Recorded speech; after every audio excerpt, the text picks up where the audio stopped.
Hello and welcome to this week's episode of ECC Essentials, where we dive into different topics related to the Emergency Communications Center, put on by the Denise Amberly Foundation. For those who don't know me, I'm Halcyon Frank, Director of Training and Development. And today we are actually kind of focusing on trainers, which is always a favorite topic of mine, of course, and talking about navigating bias. And so kind of unique topic that I don't see talked about a lot. So I will give it over to our guest today to kind of introduce herself, and then we will go from there. So I'll kick it over to you. Hi, thank you for having me, Halcyon. I'm Josephine Rios. I have experience in 911 for the last 13 years. This June is going to be 14 years for me. I'm a 911 call taker. Sorry, I have my little baby in here. I'm a 911 call taker and dispatcher, law dispatcher as well. And I did CTO for a while with my agency, currently not training, but I still have the APCO Communications Training Officer certificate. And I did also want to go into navigating bias.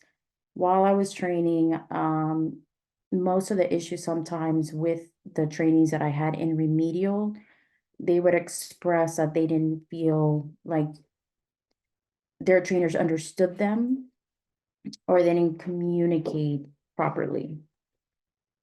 Yeah, I think So, that's fairly common. No, I don't want to say common, but like definitely they weren't the only trainees I've ever heard of that have voiced that.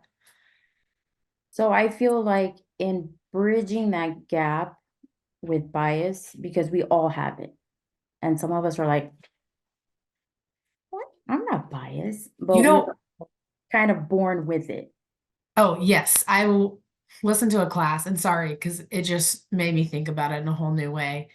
Because we can kind of be like, do that, right? We're like, excuse me, I am not biased. Thank you. Like, you know, love everybody or whatever that looks like. But the way somebody explained it to me, I was like, that makes so much sense.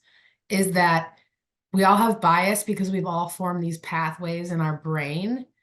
And so that's just to make it easier, our brain follows those pathways. It's not that like we have a conscious like, oh, I don't like something or someone or something like that. It's like our brain is just finding an easy path, and that's what contributes to the bias. So sorry, not to interrupt, but that Oh always no. changed how I thought about it. And that's good because keeping the lines of communications in this topic is very important. So I'm gonna tell you a little bit about me, and I want you guys in the chat to answer. This is a safe space, so believe me, your answers are not gonna offend me, okay? I'm Josephine Rios. I have two immigrant parents.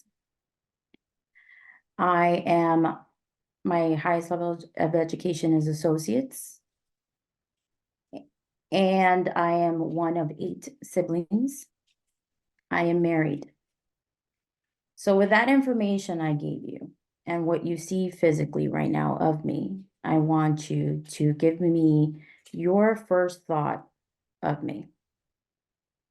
Whoever just joined right now. It's not offensive. Your first thought. What did you think of me? Wait. Personally, I was like, I'm one of 6. We're like kindred spirits.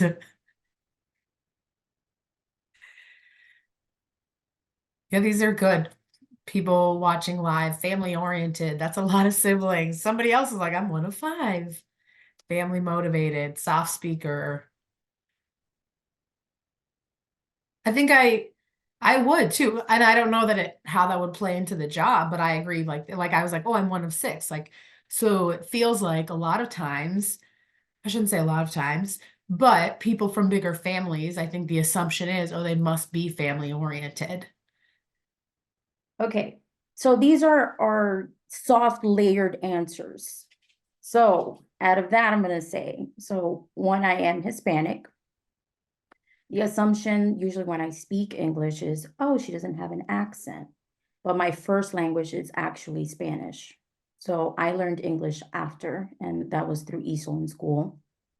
Mhm. Also, I said I'm married, not with who, I have a wife. So also I'm bisexual. So those are inner layers that you don't know of me till you talk with a person, right? But usually the first thing we do is we judge someone just by the physical being when it comes to bias. And that is what we're also another thing that when I was growing up is at least my family, it would be you don't trust anyone outside your circle, right? So someone that looks like you may trust, but someone that doesn't look like you don't trust. Also, very common was police.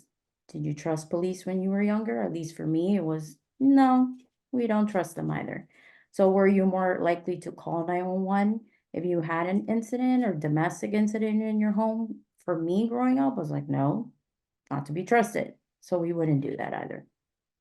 Yeah, that like that could be a whole 8-hour class. When I was in CPS for a short time, we had the police department come in and do a presentation about domestic violence. And in Omaha, surprisingly, for some people, there's a large Karen population. And so they talked about how they navigated that because you have men coming in wanting to talk to a female victim, which is not part of their culture. You speak to the husband, you speak to the man of the house. They're coming in with their shoes on. They're not taking their shoes off at the door because they can't. It's just not realistic for their role. And I think sometimes the assumption is because we don't contact the public, I don't know that we focus on this as much, even though it's present in callers and with our trainees. Just like you've covered so far, like we make assumptions, and we just have some natural bias going into it. Right. And it could be from the way you grow up. So as we grow as adults, we start experiencing different cultures. So my demographic, for example, I was born in South Florida, Miami. Miami is known as the culture pot. There's everything there that you can think of from island, there's African Americans, a lot of Hispanic, a lot of Cubans, but there's also other Hispanic cultures. You have Nicaraguenses, Salvadorians, you name it, we have it. So then I am now currently in Broward County. Broward County's demographic is totally different, not as much a Hispanic community as in Miami. There's more of African American community there. So with that said, when I started my profession, it was a different environment for me and a different culture when I started there. I will say, had I not had the trainers that I had at the time, I don't know that I would have made it through training. And I don't know either that I would have been given that confidence that I was when I had the trainers that I had. Because actually, even after I started and I was on my own, I felt like there was a lot of nitpicking. And it could have been based on how I looked because I was different and I was not like everyone else there.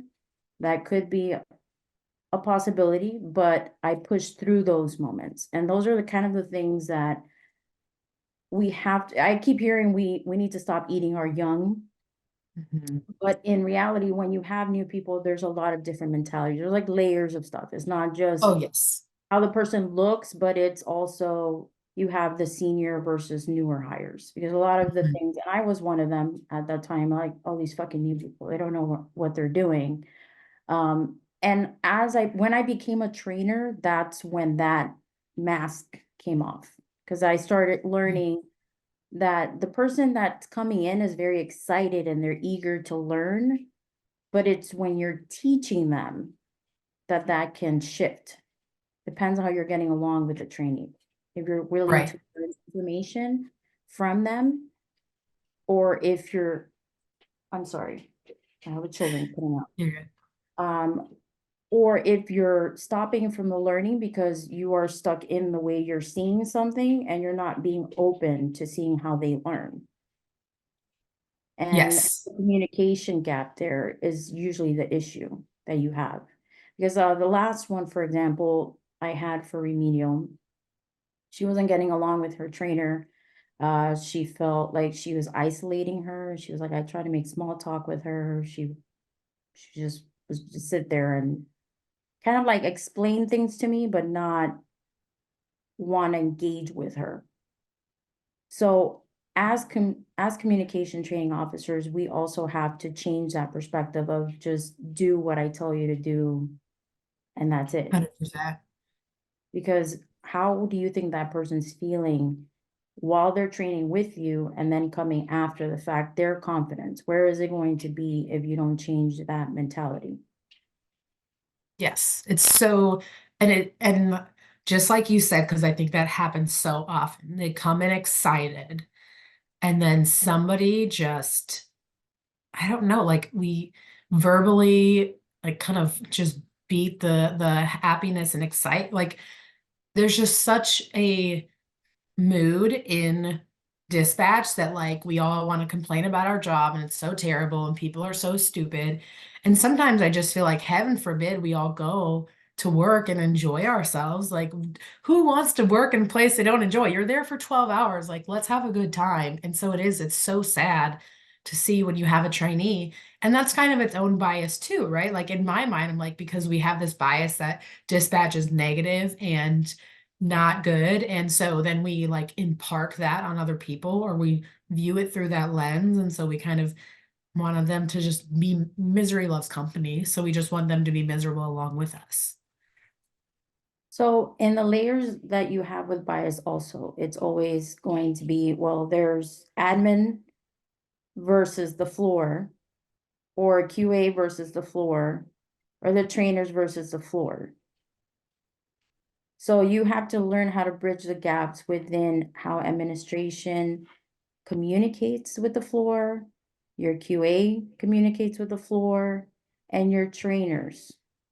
Because if your trainers don't believe in your administration, then how is that going to improve your workforce with new people coming in? Right. Yeah. It all trickles down and we all have these experiences that we come in with um that shadow what we do and impact everything. Um And so again, just going back even to the beginning, making sure people recognize that like when we say bias, it's like almost not a good or bad thing, right? Like some can be a bad thing, but some of these they're just going to exist. And so we have to be willing to like call them what they are and call them out. And then how do we work with them and kind of avoid negative impacts that might come from them? I don't know if I'm going to be able to share these videos that I have. So I might have to send it Try. to you in email. That works. So we, like you mentioned, we all have these bias that come into play. So really when we talk about navigating them, and I don't know if that's what the videos are, but how did that work for you? Like when you started to maybe be more conscientious of that, like how have you found that you've been able to navigate different bias? Like, are there any specific practices that you've employed, or what does that look like? I think that the most important part is being open to it and catching yourself when you're doing it and stopping yourself to think a little before you respond. And that is hard. At least for me, it's hard. I will say like once like I have a thought in my mind, I just react and instead of stop and think before I react. So Yeah, I heard it like recently, like we're supposed to be first responders, not first reactors, but that's hard. I'd rather just react. well, we also come with a job where we have to do critical thinking. Implicit bias. We have Implicit to bias. think in a matter of short span. All right, so Yes. the video I'm going to share with you is an implicit bias is one of them. Okay. Hopefully it'll share.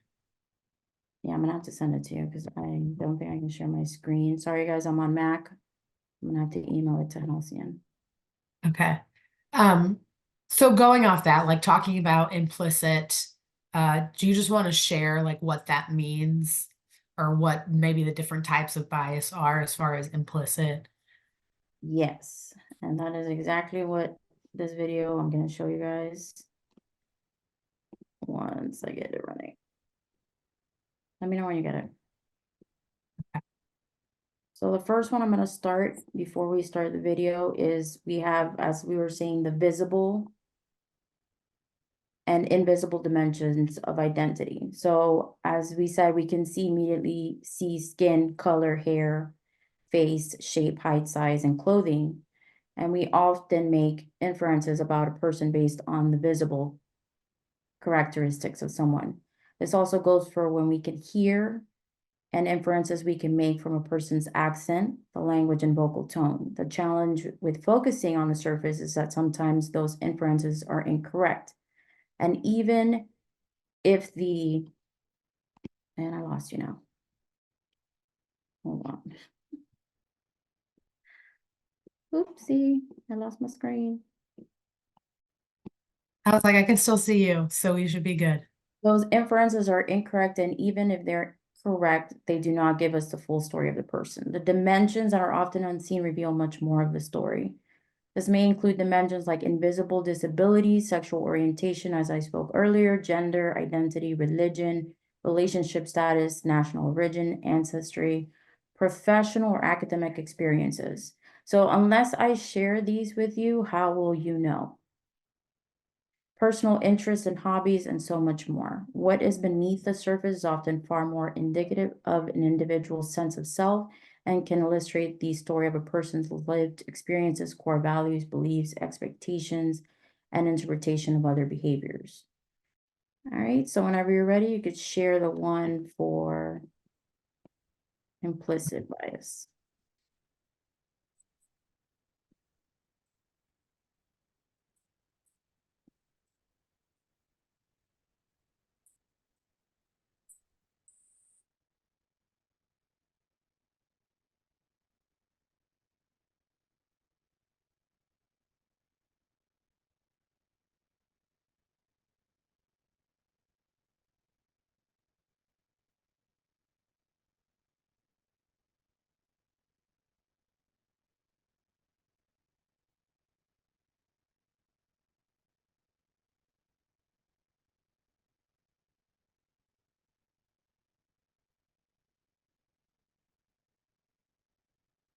Let me see. It looks like there's not sound, so let me see. Sorry, guys.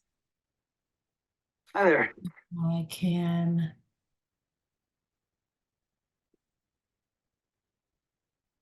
get there to be sound.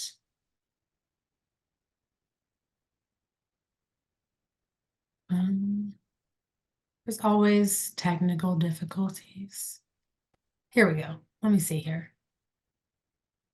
Bias, implicit bias. 2016 Now let was me a year that know. implicit bias went somewhat mainstream. Yeah, so when Hillary Clinton mentioned implicit bias in the debates, our phones started blowing up, all our friends started emailing us about it.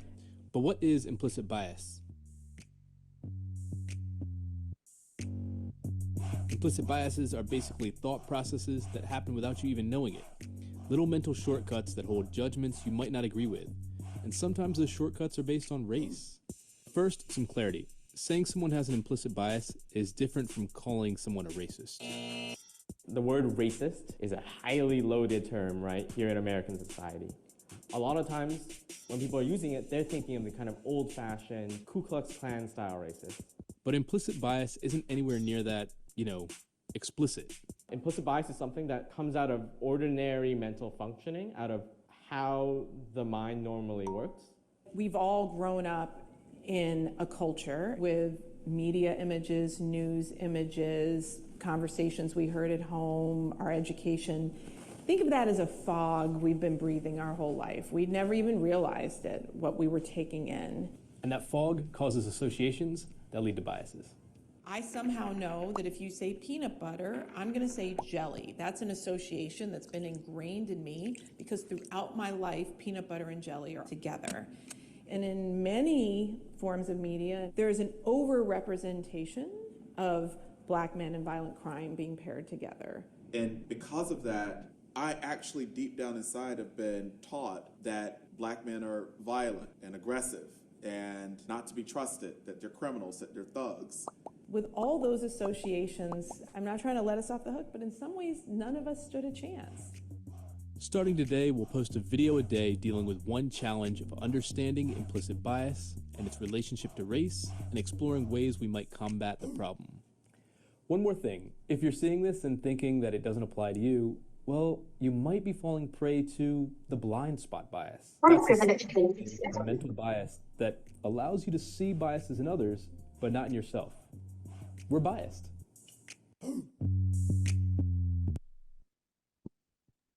I really like that. I think that sums it up nicely. Like, there's just going to be associations that exist. Correct. And I would like to see what you guys have to say in regards to that video.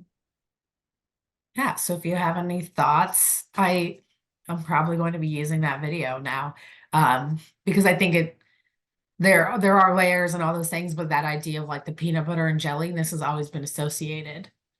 Like, nobody taught us to think of jelly when we think of peanut butter, but over time, because that's what it's always been. And it looks like we'll probably have time for one other video. Which which one would you like? The next one is going to be stereotype. Okay. Let's see. I did a couple quizzes on this, and it said I strongly associated women with family and men with careers.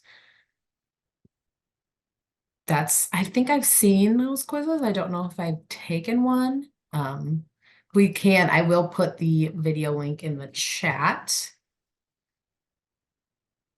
Let me put that in there. And then we'll pull up this one on stereotyping.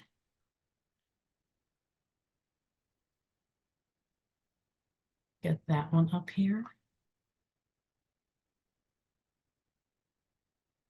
Share my screen really quick.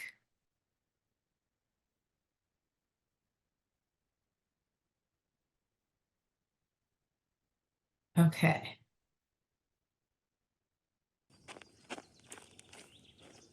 Hi there. Hi. Nice day, huh? Yeah, finally, right? Where are you from? Your English is perfect. San Diego. We speak English there. Oh, no. Where are you from? Well, I was born in Orange County, but I never actually lived there. I mean before that. Before I was born. Yeah, like, well, where are your people from? Well, my great-grandma was from Seoul. Korean. I knew it. I was like, she's either Japanese or Korean, but I was leaning more towards Korean. Amazing. Yeah. Shasina. There's a really good teriyaki barbecue place near my apartment. So I actually really like kimchi. Cool. What about you? Where are you from? San Francisco. But where are you from? Oh, I'm just American. Really? You're Native American? No, just regular American. Oh, well, I guess my grandparents are from England. Oh, well. Hello, Governor! What's all this then? Top of the morning to you. Let's get a small tea. Double, toil and trouble.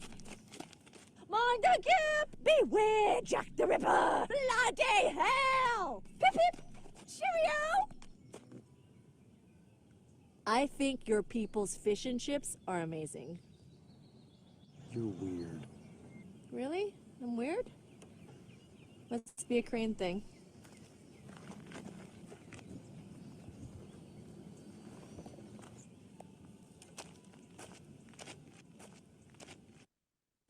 Have that one.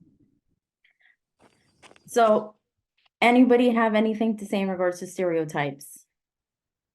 I just really like that video. One that we get a lot, my wife and I, is who's the man and who's the woman. So just putting perspective out there.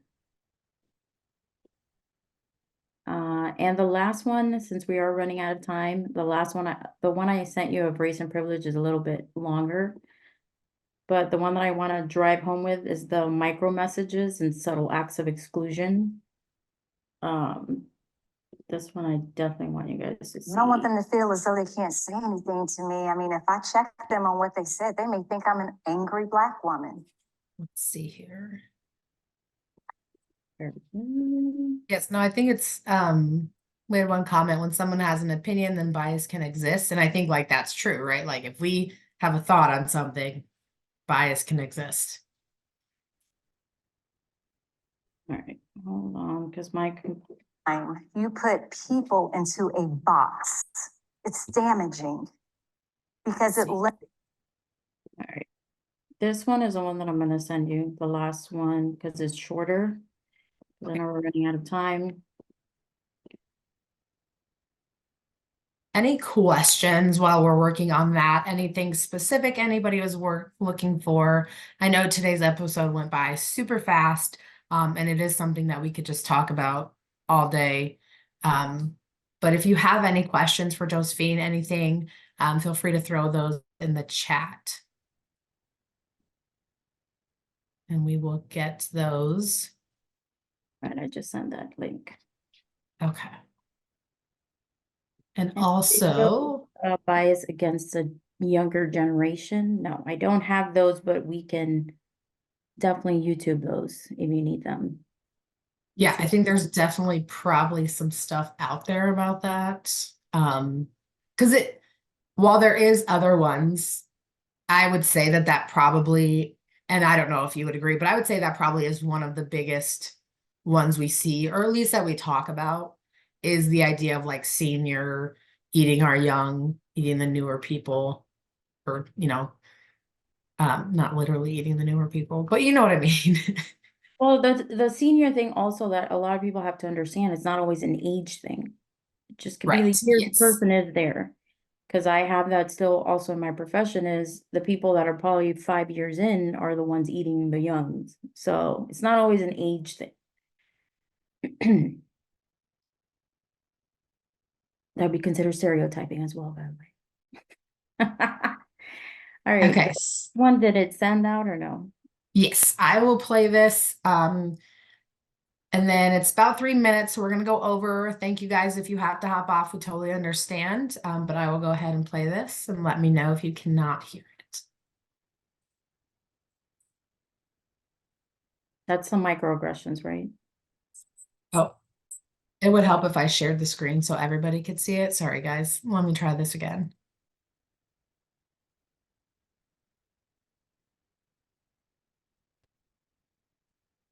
Examples of microaggressions. There we go. My boss just asked me if I was planning on having children anytime soon. Her, I'm not listening to you. You'll probably be retiring soon. And his response, well, I'm not listening to you. You don't have enough experience. And here is one that I know all too well. She speaks well. She is so articulate. I have had that said to me in my corporate career many times.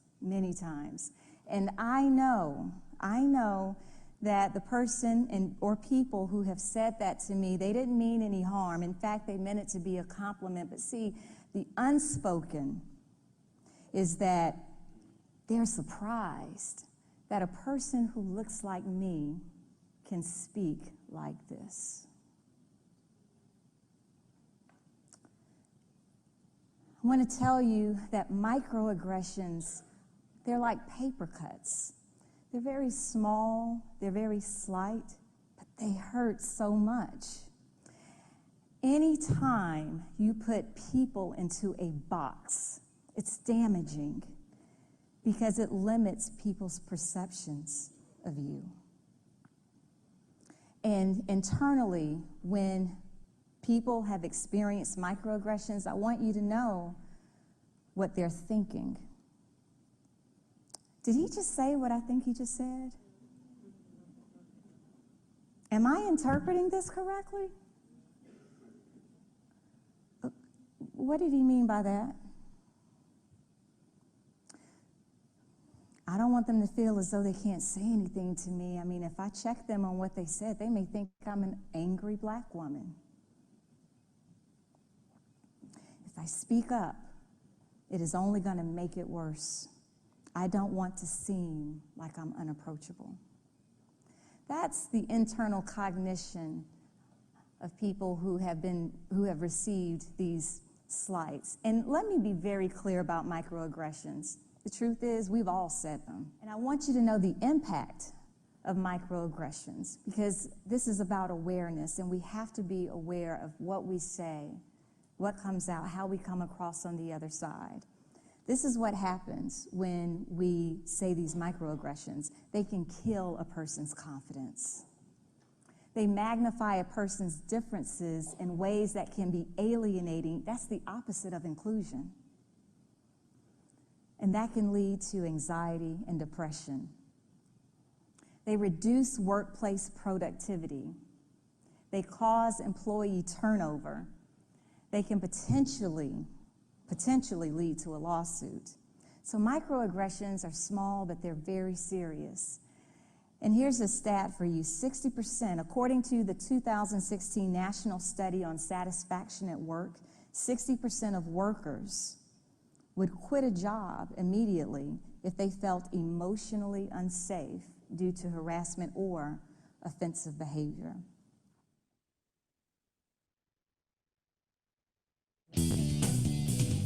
Pause this. Okay. I will get that link too here in the chat. Got too many tabs open as usual. And Samantha Oliver, that's terrible. Sorry to whoever that happened to. So I think, yes, so really quickly as we wind up, and I appreciate you guys taking the extra time, in those situations where somebody says something that is, you know, even maybe not necessarily like flat out discriminatory, but is depending on the situation where it just is not appropriate and or because there's such a range, right? Like, what have you found in the past is maybe an approach to be like to best address it without trying to think, because we all know, like, right, like criticize in private, praise in public, and those kinds of things, but there's just times where either that's not an option, or maybe because we need to kind of shut it down, if you will, and make sure that everyone knows that this is not okay for certain things to be said. Is there any approaches that you found that have helped with that?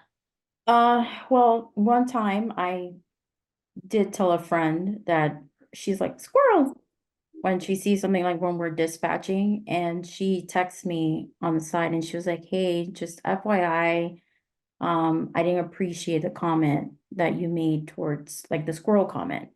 And she said, because she's been battling with ADHD for a while, and she was like, I'm off medication. I used to be on medication. I didn't appreciate that. So I appreciated her sharing that with me. And that opened my eyes to maybe small things like that, that I didn't understand at the moment was offensive to her. But me thinking it was just like a joke and it offended her. So I retracted. Now I understand, like, okay, I have to be more conscious of the comments that I make. So, like I said, we're human. We all make mistakes. Is how you come across after and how you learn from your mistake. Yeah, And I think it's huge. Yeah, and I think that's true. Like, we don't necessarily know until we know, and like you said, it's then you're like, nope, I understand it now. You know, now I'm adapting, changing my behavior based on that. And I think sometimes you do just have to be honest with people and be like, you know, that's not appropriate. That's not what we do. And I like Gary's thing, you know, this is how I view what happened or what was said. I'm like, am I correct? Or, you know, this was my perspective. This is how I felt. They always talk about I statements. And then, you know, having a conversation that way, which is kind of what your coworker did. Like, you know, I didn't appreciate that because XYZ. And then you're like, yeah, I get it. yeah, because Just a lot of the common mentality, even like I said, for myself, is when someone labels you automatically. Like I was either, oh, she's bipolar, oh, she's crazy. So I don't appreciate that. So then I understand her saying, well, you labeled me and I didn't appreciate that. So it's just having a conversation with your coworkers. And there is EO training, certain departments have, but I don't feel in communications, there's too much of that. yeah. Because I'm like, if the conversations were recorded in the communication center, we would all be in there more than often. Yeah, and I am wrapping up because I know we're going over. But yeah, no, and I think just remembering, I also heard like years ago, don't wait for people to come in, and that like anybody should be able to walk into your communication center at any point with any background, with any experience, and to an extent be comfortable and not have to worry. Like you should not adjust how you behave to an extent, like because like of offending someone, if that makes sense. Like you should be talking in a way that anybody can walk in and it's going to be okay. You don't all of a sudden have to be like high guard. Obviously, we know how like it kind of feels like if admin or like, the big wigs, like that's one thing, but just a new trainee or whoever, like it shouldn't cause you to have to radically shift how you're talking or behaving because you're saying things that shouldn't be said no matter who the audience is. But thank you so much. We can just again keep on talking. I put the link for the next episode in the chat. It's going to be how AI can help us. Also, we do have our Wednesday webinar tomorrow, Tech Talk with Brad Flanagan, talking about just different technologies and what's kind of coming down the pipeline. Thank you so much, Josephine, for being here this morning. I know we have some technical difficulties, but thank you for everybody watching live or watching the recording. This has been so good. Most likely, we'll probably have you back on at some point just so we can, I think, continue the conversation because it's just always one that you like every day we all learn something new and again, just a good conversation to have even to kind of like check ourselves. Yeah. So thank you again. Thank you for everybody watching live, for those watching the recording, and we will see you guys again in 2 weeks. Enjoy the rest of your day. Thank you. Bye.